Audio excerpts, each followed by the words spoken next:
Hello, and welcome to Recent Activity, your new favorite entertainment review podcast that attempts to cover every film, every show, all at once. I am your co-host, Andrew Morgan. With me, as always, marching in with the big iron on his hip, it's Shane Beauregard. How are you, sir? I am doing great, sir. Hope you are. I am excited about tonight's episode, and let's go, baby. Yeah, let's go, Mr. Ho Ho Ho, sitting there in a Santa hat. You got how did you get a Predator Christmas sweater? I find a way. I guess the internet's an amazing place. We are on two different algorithms, I think, which is sad because I would like something like that. Right? It's the only Christmas attire I wear. It's our show before Christmas, so I figured let me get in the mood, people. Yeah. And by the way, when I say Predator, I mean just holy Schwarzenegger. Just not, yes, exactly right. No Predator monster, just straight up, just Arnie, with a huge machine gun. So that's what I like to say. But I'm glad to see you're in the spirit. We talked about it last week. We were like, are you getting into it? And you're like, I'm kind of easing my way in. This week you show up in full Christmas regalia when we're not even like covering Christmas movies, which is hilarious. I know, right? I finally, you'll laugh at me. What was it, last night? I finally put my tree up. You put it up when? Last night. Oh my God, yeah. Andrew. Yeah, because I respect my kids who are, not Christian. Yeah. So you're right. I wait and I wait, but like now it's like I'm gonna have it up for like a week, maybe push it to the new year and then toss it. But yeah, right. It feels nice now though. I have like lights and things, and it feels good. Just feels good. And obviously we have a lot of stuff that we've been watching, even some Christmas stuff. I kind of went through all that last week, but we got a lot to cover today because it is the end of the year, folks. Today is the 22nd of December. This week, by the time this episode comes out, the second episode should be out for Fallout Season 2, but we are going to cover the premiere up top. But later on in the show, we are going to cover our top 5 TV shows of 2025, just to set the rules so everybody is like, what the hell or whatever. Certain shows are ineligible if they are currently active. We're trying to have a little bit of decorum, a little bit of gentlemanly rules here to make it work for us. No Stranger Things, no Pluribus, etc. So bear with us if you're like, whoa, I am loving this show. Yeah, we might be too, but it's and just to be clear, these rules are for Andrew specifically because yes. He's a line stepper. I am. He always tries to shoehorn these shows in that aren't done yet. So this is put in for Andrew's sake. Totally. And I almost still stepped on those things like 5 minutes ago. So yes. Where I was like, hey man, I haven't picked my number 5. I have 3 choices. Can I just put them all in? How about Stranger Things? Can I just put it there and just say fuck it all? No, we're not going to do that. But I did want that possibly at some point as I was losing my mind, because we got a lot of tough decisions. So buckle up. We will get to those very hard decisions very soon. But let's start with Fallout, Shane. Fallout Season 2, as noted, had their premiere last week.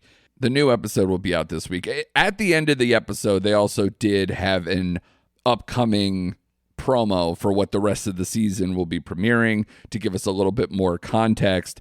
But this episode is interesting. It features a lot of new players that we are going to get to know. Justin Theroux is a prominent feature, leads the beginning of the episode in flashback, and then obviously we'll see where he plays into the larger plot. Macaulay Culkin, Kumail Nanjiani are featured in the promo, not as much in this episode, but there's a lot going on. They do a lot of flashbacking for the Ghouls character. There's a lot of just side questing and updating in terms of where people are in the vaults, what's going on there. Character, where Lucy and the ghoul, they're all trying to figure out where her father has gone after the results of the finale from last year. They're still on the case there. And I got to say, Shane, this is a show that we liked last year. I think we maybe had, I don't know if it was just me, but we kind of felt like maybe the finale wasn't great. But right, we were correct. Still like in on this show. There's some good highs with that one that we were sticking to it and obviously liking to cover it now. But man, I watched like the recap beforehand. I watched this episode And obviously I watched the promo for what's coming up. And I gotta say I'm a little bored, Shane. I found this episode to be a little bit boring, a little lacking intrigue with some stuff that I'm into with Justin Theroux's device and the Ghouls Past, and some of that works for me. But there's a lot of stuff in here where I'm like, what am I waiting for to happen? Who are the, like, I don't really remember even some of these people, and this isn't exactly lighting me up. How'd you feel about the premiere episode for this one? Not kind of on the same page as you, because like during the middle of the episode, I was kind of getting bored with it. Yeah.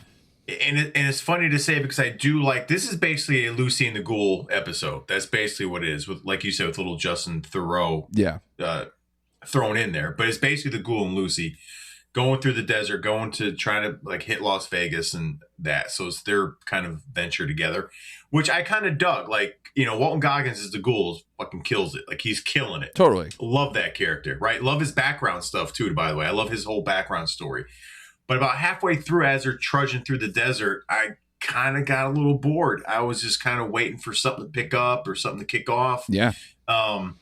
Lucy's brother in the vault. I don't know. I just didn't find that very interesting. Didn't care at all. Just didn't care at all. His support group, all this, for the other characters that were in there outside of her brother and the brother being trapped, I like just felt very repetitive, and there were a lot of scenes, and it seemed like it wasn't going very far. Right. I kind of felt the same way.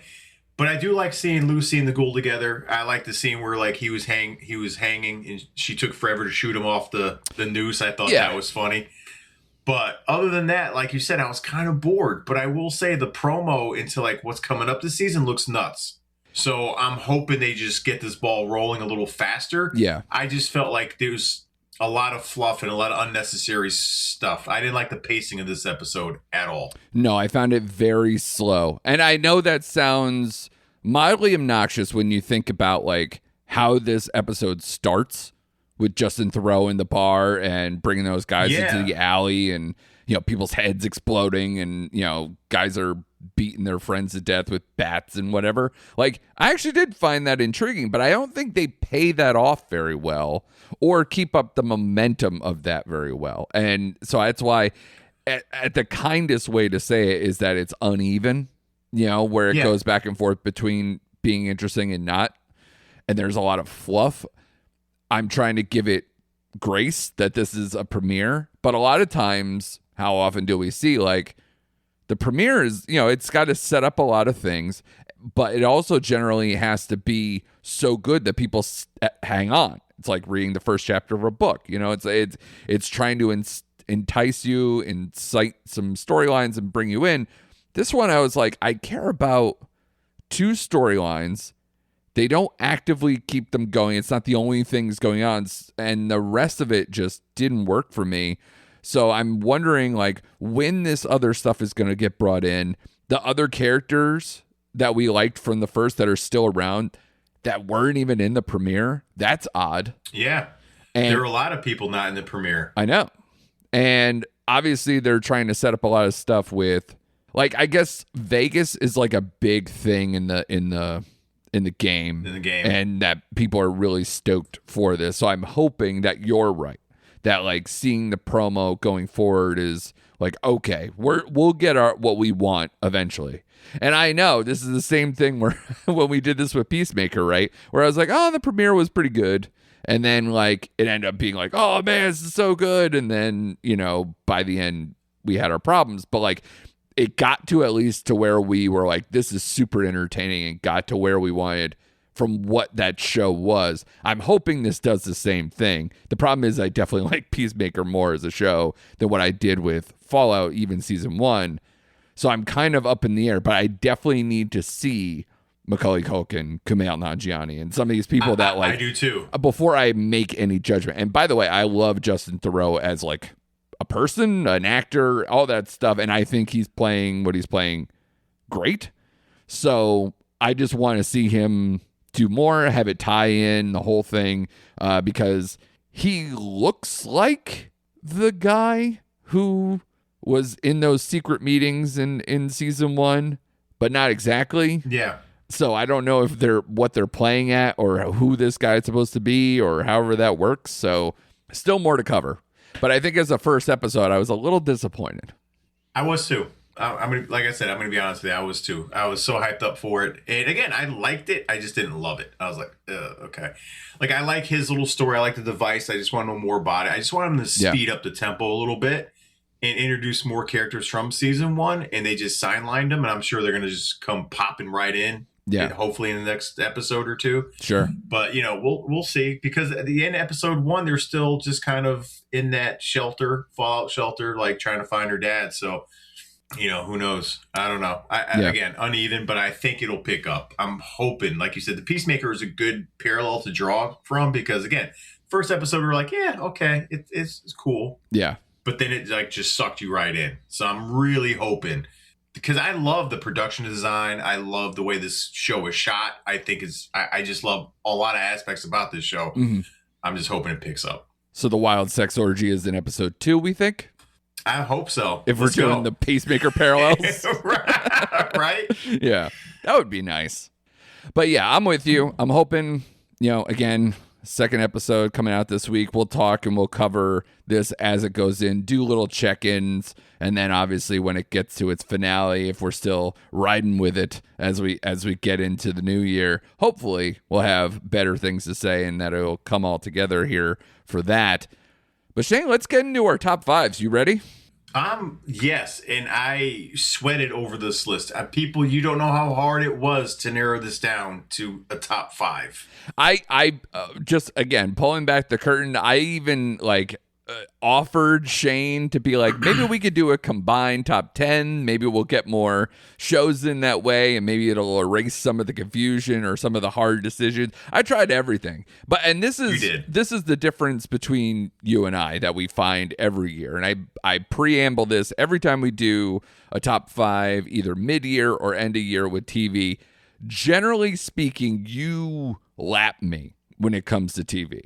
You end up, if you are already not first day viewer of the big shows of the year, you usually cover a lot of them. Like the fact that I never have watched one episode of Severance, White Lotus, all these kind of big name shows, you're usually on those. And then some of these, big shows that premiere in a given year that are either the miniseries or whatever, a lot of times if I don't get to them, that's you too. So yeah. I looked at my list, and especially what I was drawing from, and while I watched a decent amount for my own perspective, obviously I watched a lot more movies this year, but drawing from my list, it was hard to make a 5.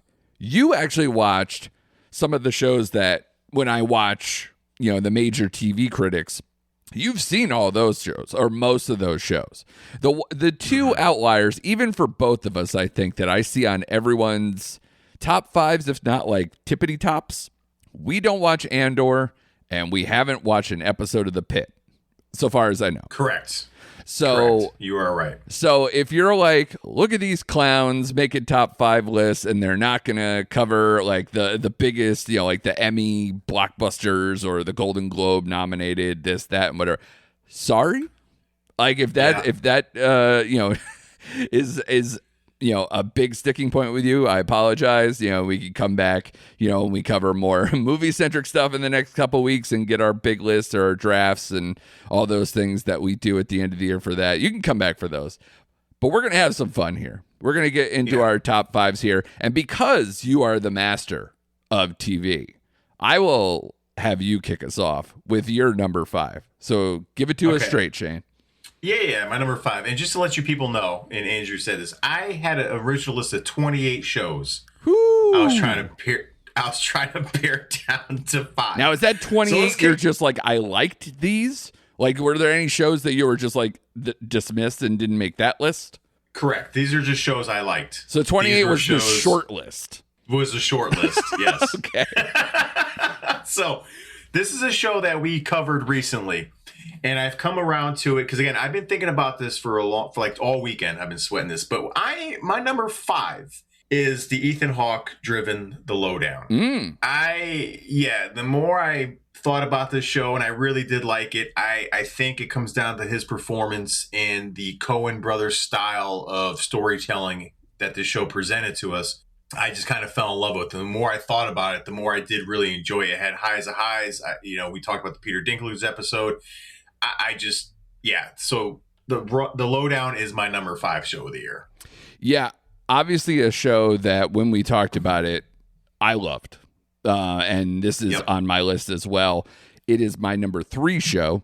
This is for anyone who doesn't know, this is FX, Hulu, however you ingest it, the new show from the guys who did Reservation Dogs. And it's, if you love like you mentioned, obviously the Coen brothers stuff, but also like Elmore Leonard or these kind of pulpy stories where, small town-ish intrigue, or at least small-time detectives. This guy's a truth historian. The whole he's a lover of where he lives and takes pride in taking down people who are going to ruin his life, his community, the people he cares about, and really sticks it to this high-powered family that is taking over the area, and it ends up dealing with church stuff and everything else. There's a lot of really distinct characters and characterization, and you mentioned Peter Dinklage, but Keith David was absolutely amazing in this show too. Loved seeing him back. He's one of the best character actors, and just, we've been watching him for 40 years now, that we're just like, this guy is just amazing. Do you have like a particular thing for him that sticks out, like where you know him for, or like when you close your eyes and picture Keith David? Come on, man. It's the alleyway brawl with Roddy Piper and They Live. Yeah, sure. Or They. Yeah. Right? They Live. That was it. Yeah. That was a movie I fell in love with him. That was one of the best on-screen movie fights you'll ever see in your entire life. It was great. Yeah, South Park did a parody of it with Timmy and Timmy and Jimmy. Yeah, Timmy and Jimmy. Where it was the quote cripple fight that they said. That was hilarious that they did in full They Live mode. But I also the first thing I think I saw him in that I fell in love was Men at Work. With Charlie Sheen, Emilio Estevez, he is such like the hard ass, who just has every funny line in that movie. That I was just like, this is my guy. But this is, again, he's amazing in this show. A great kind of companion.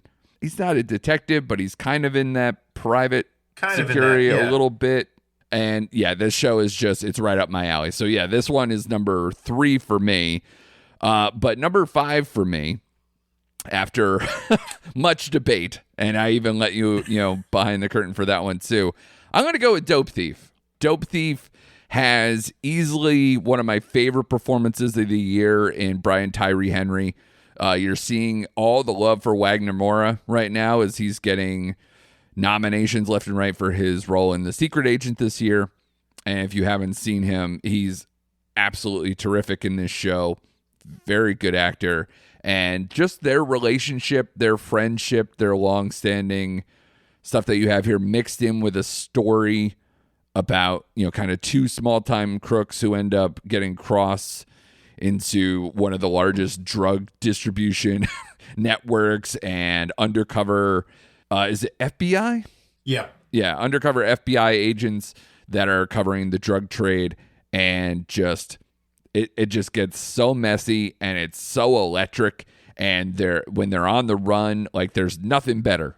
The high highs early of this show, while it does dip a little in the middle, or at least kind of spins its wheels, when it closes, especially we just talked about shows recently where their penultimate episode might be our favorite episodes of the year. That's this too, where that episode where he's in the hospital and the guy's drawing him out while the hospital is basically falling apart or being destroyed from within, and he's all alone.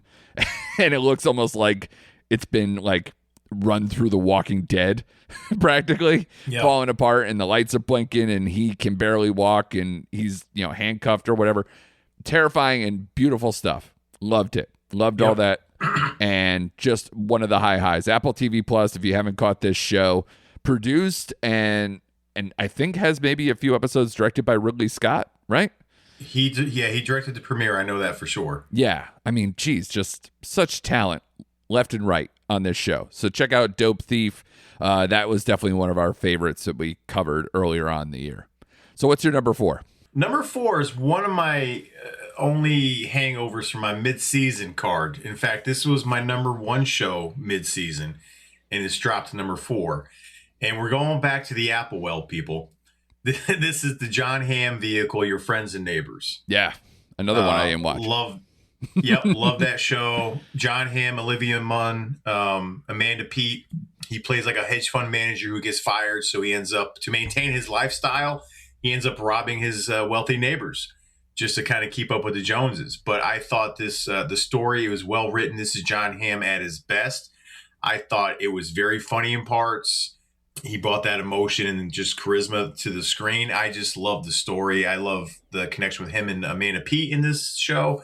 Again, it's well worth it. Apple just kind of, we talked about them last time. They just kind of, man, they just crush their shows, man. And I feel like this is a show that a lot of people just didn't watch as much as they should have. Because when I watched it, I was telling people, oh, you should. They're like, what? But yeah, man, this is, and it sets up for a season 2 if they want. So it kind of like resolves the story fully. So it works as a season finale or a series finale. I was fine with it. But man, you're here for Jon Hamm and Jon Hamm only. Like he crushes this role. I loved it. So that is my number 4. Yeah, that was definitely a show that we kind of, even before it started, it was like a lot of people are saying this might be one of the best shows of the year. So I definitely have to stay tuned. So I'm glad you brought that to everyone's attention when we covered it for the midseason. And I'm glad it's staying on your list here for that. Because again, we talk off air about this too. Apple TV Plus had an excellent year. It obviously has a lot of our favorite shows on there, between Slow Horses or Shrinking or any of these other ones. And then every time they roll out a new show, it's at least interesting, if not ends up on some kind of list like this. So they're definitely climbing the charts with what they do over there, trying to be, everybody was like, oh, they're always trying to be the new HBO. It's like, well, now HBO is being sold, so maybe this is their time. My number 4 is a show I know we both liked. This is Netflix's version of Dope Thief in a way, doing a more family version, a throwback version, Black Rabbit. So this is Netflix miniseries, star-studded, leading off with Jude Law and Jason Bateman as these 2 brothers who are owners of a New York City hotspot that the more of a fuck up brother in Jason Bateman comes back into town. He owes money everywhere. He owes money to the wrong people. His brother gets involved, but we think that, all right, well, the good brother's helping the more, down low, seedier brother and trying to help him out. And then you kind of see that Jude Law's got skeletons in his closet and how these all go, and that, there's a lot of family drama, past history with the father and their mother and abuse and all these things that all get tied up into, just this underbelly, like crime syndicate stuff going on and who they owe the money to. And it just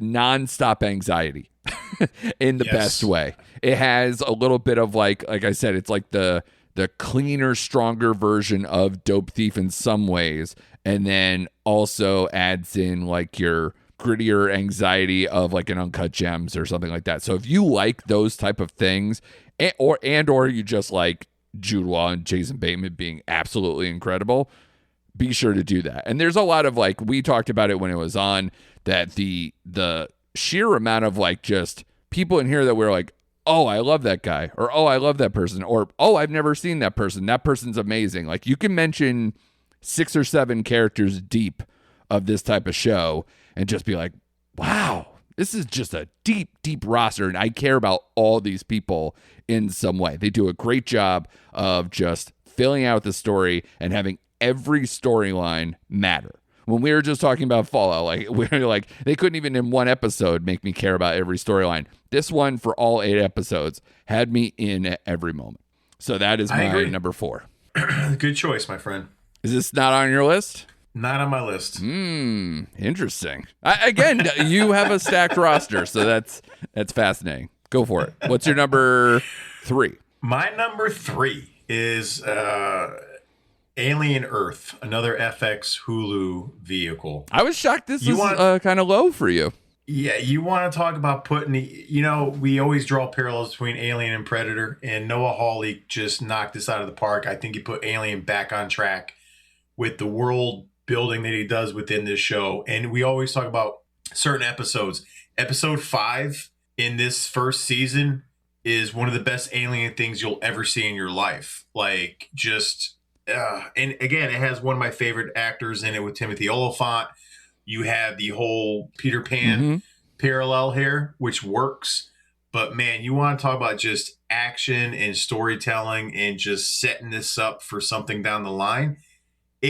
Every episode was almost movie quality. And I love the way they landed the plane properly in this, because it did get greenlit for a second season. And if it didn't, then I would have been highly upset.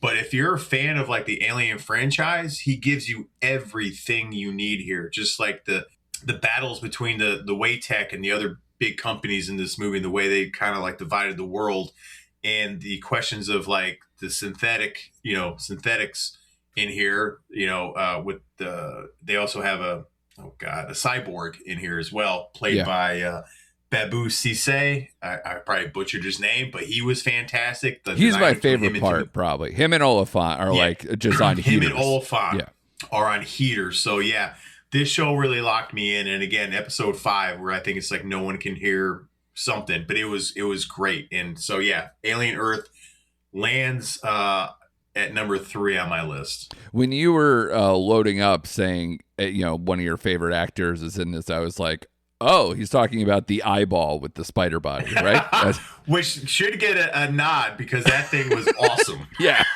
He was his own character, and just, again, one of those aspects they bring different alien life forms that were cool in this. And I just love everything about this show. Yeah. And you also, I know it doesn't hurt to have like Tool playing at the end of an episode or some kind of soundtrack drop. We're just like, woo, bangers at the end of every episode. Yeah, bangers. He loves doing that. And especially like if you're even just like, maybe you've been sitting out of Alien for a while, maybe you didn't like the Shane Black, or you didn't like some of the later sequels or whatever. This is literally right before the first Alien movie. So if this is something where you're just like, oh, I watched the first 2 Alien movies and I kind of checked out, you can get into this and still be right there, right back. Yep. So not a bad way to go for that one. I already mentioned my number 3, The Lowdown. So why don't you give us your number 2 as well? This is a show we covered last week. So, recently biased maybe, but it's Welcome to Derry. That's my number 2 as well. Is my number 2. I mean, we talked ad nauseum about this show last week, so there's not much for me to fill in, but it was a perfect world building to Pennywise in the whole Stephen King universe, which again is debatable whether we want these things connected or not. But just the kid actors, the storytelling, emotional. That episode 7 is like the highest of highs. Yeah, so probably one of the best episodes of the year. Yep. So that falls in at number 2 for me. Yeah, same here. Like you said, we talked about it extensively last week. So if you want the full breakdown, be sure to go back to last week's episode and hear us really talk about the entire season, as much as we also talked about how it ended and where the universe stuff is going to go. But like I said back then, the beauty of this show is that you could be disappointed with it, chapter 2. You could be like, I don't know if I want to re-enter this universe because of it. I had those same feelings and I went into it and I love this show. And like you said, all the performances were stellar. All the storylines, like basically 90% of the storylines work exceptionally well. And the fever pitch of episode 7 is worth every penny.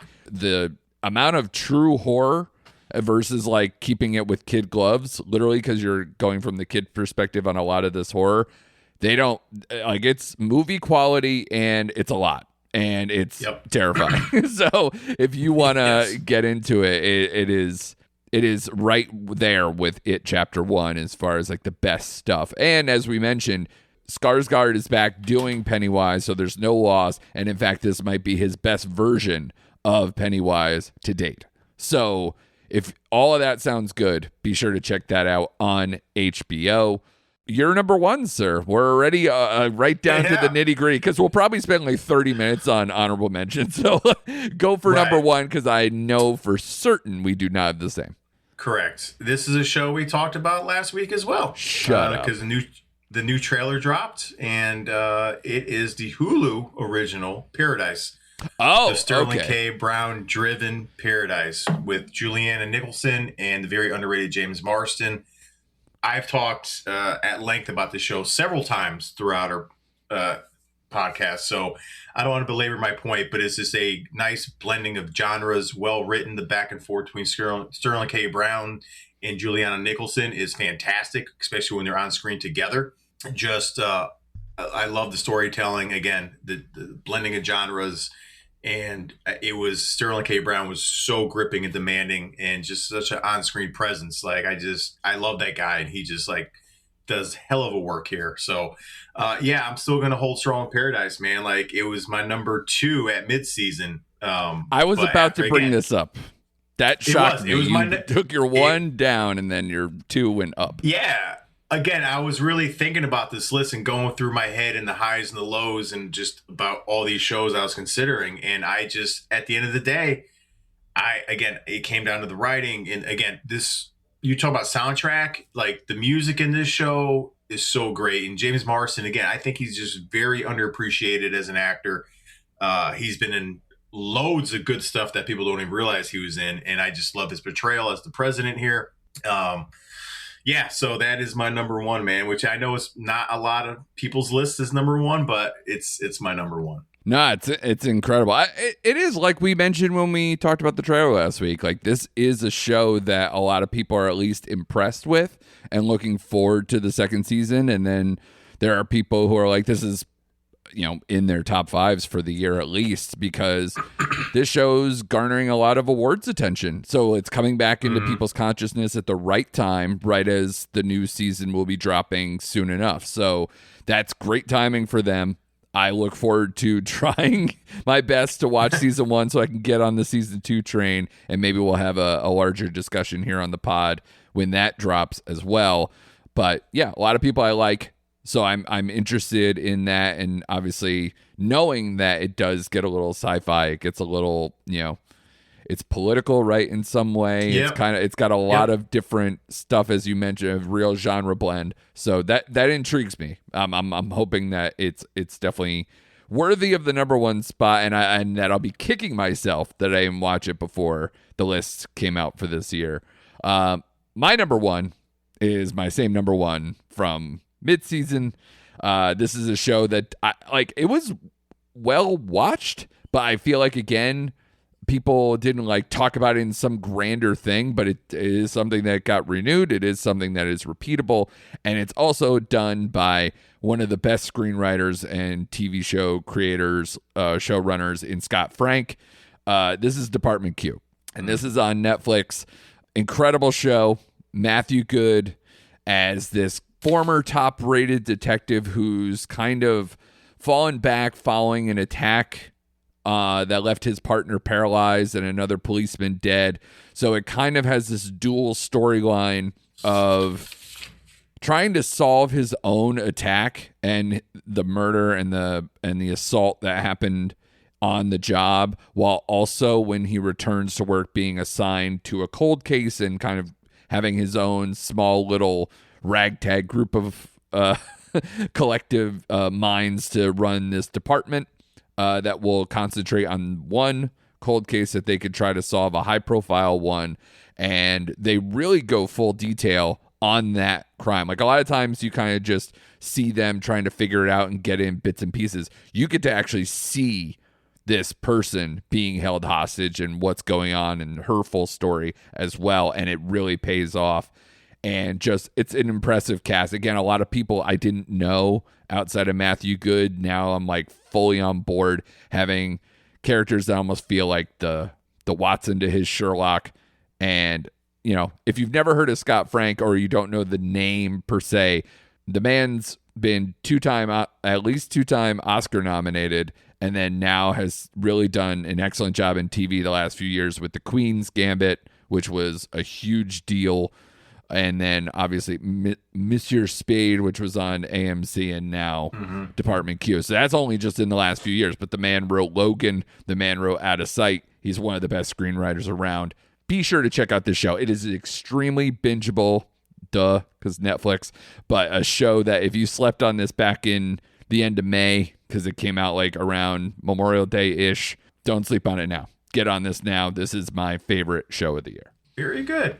Very solid list, sir. Again, for the fact that I'm not like, really crushing the tape as much as I should, the fact that and here's what interests me, and we'll probably get to some of it in the honorable mentions, but I did mention when we talked about Welcome to Derry previously that somehow HBO must be like, they have like a dartboard with my face on it, where it's like, dude, you're covering this stuff, you're putting together lists for the end of the year, and yet you haven't watched an episode of The Pitt, Task, any of like these some like larger shows that people are putting on their lists, as far as, and obviously getting nominated and having all these performances that people are talking about.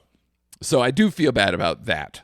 But to their credit, if I'll kick off the honorable mentions, the two that were side by side with Dope Thief for my number 5 that I was really clawing my eyes out about was Peacemaker, which had some incredible highs that right before the finale, I said, holy hell, this might be challenging for the best of the year. And then they fumbled that ending so badly that it made it fall off the list entirely. But it was close. Yeah. And so again, HBO, so great job with that. Hopefully, in your new pursuits of what's coming next, that this doesn't get lost. But unfortunately, I think this is kind of the end of Peacemaker anyway. So that kind of crushes us too. Or at least it's going to go in a new direction, possibly. It's very muddled. Again, more reasons why I ended up inevitably keeping it off the list.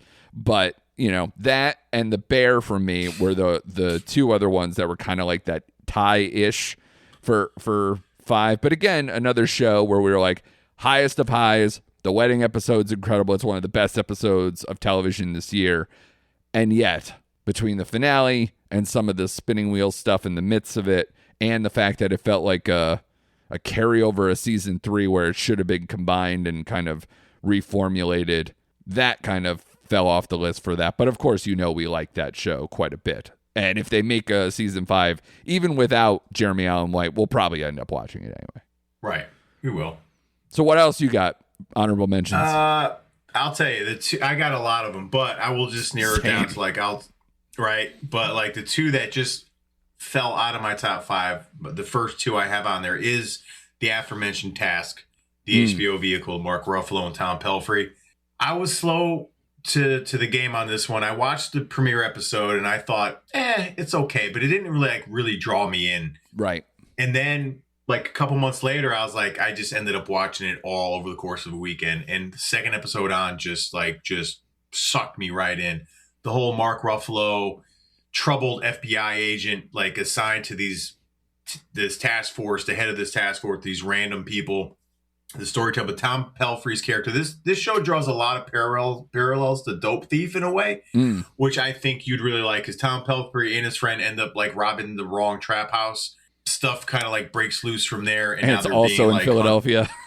It's also like in the outside of Philadelphia. But man, the cat and mouse game between Tom Pelphrey's character and Mark Ruffalo, just fantastic TV. And again, it had highs of highs, and I thought it ended really well. It didn't really have a letdown or a bad episode. Like, it just kept building on itself. So that just missed out. And I think the other show that I loved, even though the subject matter shouldn't be funny, but the show was darkly funny, and that was Dying for Sex with Michelle Williams. Just Michelle Williams and Jenny Slate. She plays she has breast cancer, stage 4. Her time's limited. She just up and leaves her husband after being married 15 years and just kind of rediscovers her sexuality. And Jenny Slate plays her best friend trying to help her with her endeavors. Michelle Williams just blows the screen up. Like, she's a great actress to begin with, but just the poignant moments in this show with her facing her mortality, but yet it was so funny and just so good. And I don't think a lot of people ended up seeing this show. This was another FX Hulu vehicle. Yeah. So those are my top 2 that just missed out on my top 5 list. Yeah, I feel like that's getting some performance love when it comes to award stuff. So maybe people would be seeking that out again. So I'm glad that you mention it once more, so that way we can get some more people to watch it, and hopefully maybe I can get to it as well. I also know that you had on the mid-season, you also had, your standbys in terms of Righteous Gemstones and Reacher, and then you're, of course, watching one of the most critically acclaimed shows of the year. Adolescence was on your last list as well. Yep. So, that's definitely one that a lot of people caught and a lot of people really enjoyed, but it's one of those shows that's incredibly hard to watch. It's a tough watch. And tough watch. Yeah. So I'm sure it's worth mentioning still here in honorable mentions. Yep.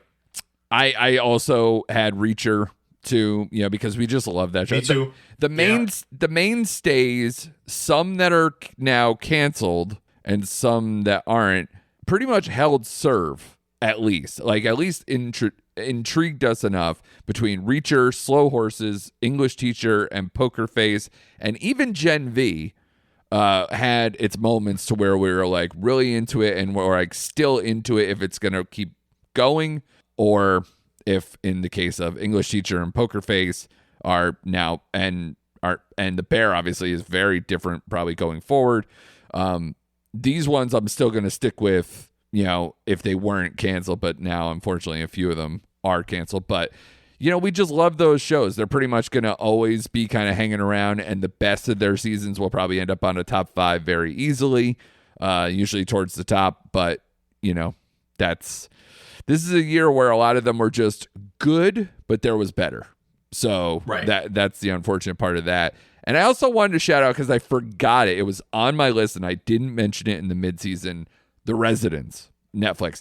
They also canceled this, and I was mad because this season was so fun. It's like, it's done by, it's in the Shondaverse.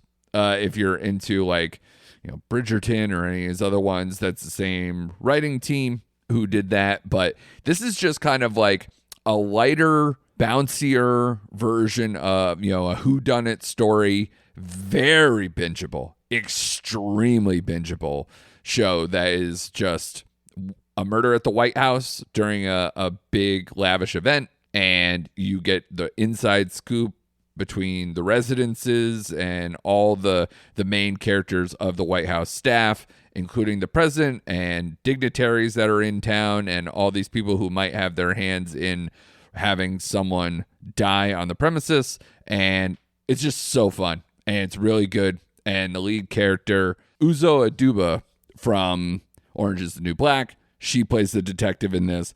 And at first, I was like, ooh, this is going to be weird, and I don't know if I like this. And by the time it really got rolling, I really liked her. But honestly, the story was so well done. A lot of the performances are so good around her too, that just this is as an ensemble, so good. Her chemistry, I remember with her and Randall Park specifically, was very good. So check out that show as well. But all in all, man, super good year of TV. And like I said, we didn't even participate in ones that might have been even better on our list. Yeah, it was a great year. Like I said, I had 28 shows I was trying to pare down, and it just was, it was tough, man. Because like I said, there's shows that Apple killed it. Like we didn't even mention The Studio, which we both really loved. Was on my mid-season the Seth list. Rogen vehicle. Yep. Right, yeah. So that's out there. The Beast in Me, which was, there's just so much good TV this year. Yeah. That's why I think I drifted more towards that than the movies this year. I just found TV to be very strong year for TV this year. So it was. Yeah. And honestly, especially early in the year, because we didn't, up until when Sinners came out, probably, were we just like, here we go. Right. Yep. So that's what, a good 3 months. We had to wait to kind of like click in to what this year was part of, and that's even with me watching Sundance at home and having all this other extra stuff going on. But, that's usually the way that film year goes. So, you usually have to wait until after the Oscars almost for it to feel like it's the new year. So it definitely felt that way early on. And we got some gems, some real good gems early. And Apple's coming out of the gate swinging in 2026, right in January, with Hijack season 2 and Shrinking season 3. 4.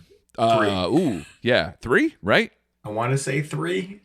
Let's go with 3. I think it's 3. Yeah, because I'm like, Was Brett Goldstein only in season 2? It felt like season 3, yeah. Right? Doesn't it seem? Yeah, right. But so they're coming out of the gate swinging. And then, of course, we get Paradise season 2 in February. So let's go. That's strong. I'm ready. That's very strong. Yeah, that's strong. Yeah. Yep. And obviously all the award stuff will kind of shake out. So we'll kind of really get an idea of what people are liking. And, maybe, again, in the same way I was saying, I got to catch up with Paradise. So maybe I could watch Paradise season 2. Guess who's coming back? Oh, right. The number one show of a lot of people's lists, The Pit, already put their promo out for season 2 because that season 1 last year, I think, came out in like the first or second week of January. So they're right on schedule. Sure. They're going to do this every single year. So, if you're into that, that's coming through as well. So good God, man. It never ends, right? Like we're going to literally have the time sort of between Christmas and New Year's maybe to kind of reset and get ourselves right. January, might have an extra week or two, but then bam, we're like right in it again. I'm already making plans to watch at least some of the Sundance stuff at home and it'll get right back to business. And even for my side job, everybody, what's on Netflix.com, I recently released my worst Netflix original movies of 2025 list that just came out. So go check out that and my reviews that I've done throughout the year. I'm sure a lot of people are going to hate me for some of the ones on that list. So be sure to check that one out. I have not yet checked out the comment section. And I'm doing that as like a service to myself. I deserve it. Right. That's my Christmas gift to myself. But I'm going to be having my best of the year. Goodbye June, the new Kate Winslet movie. I'm going to be reviewing that as well. But I know for my job, too, coming into January, you have a Matt Damon, Ben Affleck movie in like the third week of January or something. It's like, holy crap. So we're even that's starting off hot. And then we have Bone Temple. 28 years later, like that's, I think, in January as well. January, yeah. So it's going to maybe start a little earlier than we thought, Shane. I'm ready. I am too. I'm all for it, man. Great job by you as always, of course, Mr. TV. So I'm glad to have you, especially on days like today. Merry Christmas to you, sir. We will, you too, bud. Not talk until after the holidays, probably, but not too far after because Stranger Things Season 5 Part 2 drops this week, and we will cover that. We are also going to head out to the theaters. I know I'm going to check out Marty Supreme and Song Sung Blue. Is there anything else that you're looking to ingest during the holidays besides maybe a large roast or turkey of some sort? Ooh, first of all, it's prime rib. There you go. Better man than me. There you go. Yeah. But so for me, it's Marty Supreme, Sing Sung Blue. I already have tickets for that. My Christmas Day movie is going to be Anaconda because why not? It's Paul Rudd, Jack Black. Looks like a fun time, right? Sure. And then I'm going to see Housemaid with Sydney Sweeney and Amanda Seyfried. For past people of the podcast, this is a very important question. Is that a pants off movie for Shane? No, that's pants on, actually. Yeah. Okay. Unless Frank Grillo has a scene in this movie, he may or may not. Then it becomes instant pants off. But no, this is a pants on. Good question, though, by the way, but I'm going to keep my pants on for this one. Yeah, I'm interested to see the box office for that one because Sydney Sweeney with Christy did not do well, and obviously she kind of had some issues. Euphoria is coming back, another HBO thing that they're going to have pretty soon, and then this is like, because this is a little bit more of a genre that she could play more in, is that going to be enough to get people in butts and seats during this time? But that I'm curious, very curious to see if that happens or whether she's now box office poison. Woo-wee, that'll be different for her career. That's amazing how fast that could twist. But that's Hollywood, baby, and we cover it all. So be sure to follow us on the socials at Recent Act Pod. Shane's most recent video review for us covering The Family McMullen, correct? Yep. So, as you keep saying, the long-awaited sequel that nobody even knew was coming out and has now dropped and is on HBO Max. HBO Max, correct, sir. Yeah.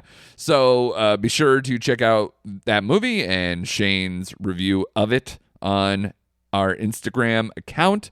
Also, be sure to subscribe so you don't miss any of these amazing end of the year episodes that we will have. We got so much to cover. And then we will have our typical every year best movies of 2025 draft that we will do right after the new year hits. So be sure to come back for these next few weeks that have everything on the line right here on Recent Activity.